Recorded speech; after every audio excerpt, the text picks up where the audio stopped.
کیا، نور سے پہلے ان کے نور کو پیدا کیا، ابراہیم سے پہلے، عیسیٰ سے پہلے، حضرت موسیٰ سے پہلے، حضرت یونس سے پہلے، حضرت یوسف سے پہلے، حضرت ہود سے پہلے، حضرت یحییٰ سے پہلے، حضرت زکریا سے پہلے، حضرت زکریا سے پہلے، حضرت ادریس سے پہلے، حضرت نوح سے پہلے، حضرت عیسیٰ روح اللہ سے پہلے، ہر چیز سے پہلے تیرے نبی کے نور کو پیدا کیا، یعنی یہ کائنات نہیں تھی جب مصطفیٰ کا نور تھا، دنیا نہیں تھی جب نبی کا نور تھا، اعلیٰ حضرت کی زبان میں تو وہ جو نہ تھے تو کچھ نہ تھا، وہ جو نہ ہو تو کچھ نہ ہو، جان ہے وہ جہان کی جان ہے تو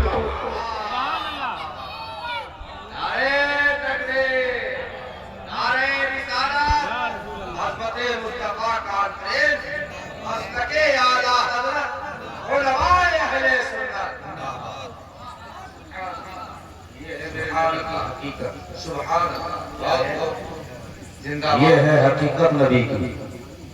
اور ولادت وہ ہے جو مکہ میں ہوئی عبداللہ کے آنگن میں۔ جب آپ آئے معاشرے کے اندر، حضرت عیسیٰ پیغمبر کو اللہ نے 33 سال کی عمر میں زندہ آسمانوں پہ اٹھا لیا، تو دن ہفتوں میں کنورٹ ہو گیا، اور ہفتے مہینے میں بدلے، مہینے سالوں میں بدلتے رہے، جب سالیں صدیوں میں کنورٹ ہوئی، 500 سال کا یہ پیریڈ تھا وقفے کا، 500 سال تک کوئی ہادی اور مقتدر نظر نہیں آتا، کوئی رہنما نہیں تھا،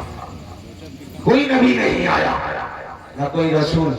نہ کوئی چراغ دکھانے والا، نہ کوئی راستہ دکھانے والا، دور دور تک روشنی کا چراغ نظر نہیں آ رہا تھا، حالات بڑے خراب ہو چکے تھے، حالات ایسے تھے کہ انسان خود کی بیٹی کو اپنے ہاتھوں سے زمین کے نیچے دبا رہا تھا، خود کی بیٹی اپنے ہاتھ سے گڑا کھود کے زمین کے نیچے ہلا کر دیتا تھا، ایسے حالات میں بیٹیوں سے گھر گھر میں نفرت ہو رہی تھی، بیٹیوں کو محبت کی وجہ سے کوئی دیکھنے والا نہیں تھا، وہ باپ جس کی نسل سے وہ بیٹی آئی ہے،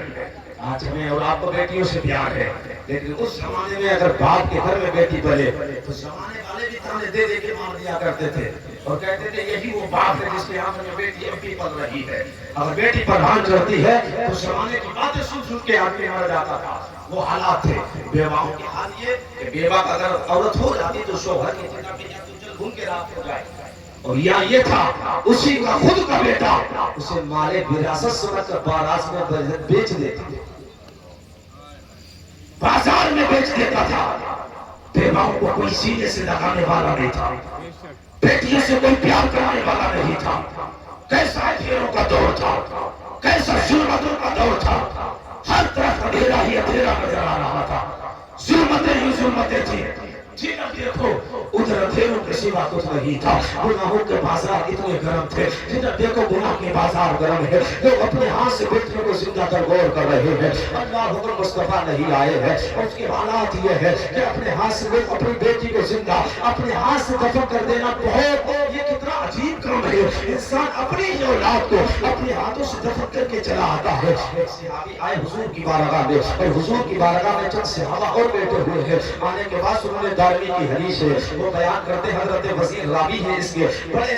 راوی سرکا راوی ہے، وہ بیان کرتے ہیں یہ صحیح حدیث ہے، سننے دارمی کی حدیث ہے، آپ بیان کرتے ہیں ان رجل اتى النبي صلی اللہ علیہ وسلم، کہتے ہیں ایک آدمی حضور کی بارگاہ میں حاضر ہوا، حاضر ہونے کے بعد کہنے لگا یا رسول اللہ انا كنا اهل جاہلیت و عبادت الاوثان، یا رسول اللہ ہم اہل جاہلیت میں تھے اور بتوں کی عبادت کر رہے تھے، اپنے خدا کا پتہ نہیں تھا، اپنے خالق کا پتہ نہیں تھا، آخر مجھے پیدا کس نے کیا ہے، کون میرا خالق ہے، نہ خالق کا پتہ ہے نہ انسان شناسی ہے، کہ انسان اپنے آپ کو بھول بیٹھے، اپنے خدا کو بھول بیٹھا تھا، کہتے ہیں یا رسول اللہ حالات ایسے تھے، اپنے ہاتھ سے بنائے ہوئے بتوں کی عبادت ہو رہی تھی، جنہیں ہم تراش رہے تھے پتھروں کو، انہی کے سامنے سجدہ کر رہے تھے، کوئی کس کے سامنے سجدہ کرے، کوئی پتھروں کے سامنے گرے، کوئی چاند کے سامنے گرتا، کوئی سورج کے سامنے گرتا، کوئی جو ہے پتھری زمین اگر مضبوط ہوتی تھی اسی کے سامنے گر جاتا تھا، انسان کو پتہ ہی نہیں تھا اسے پیدا کرنے والا کون ہے، کہتے یا رسول اللہ وہ زمان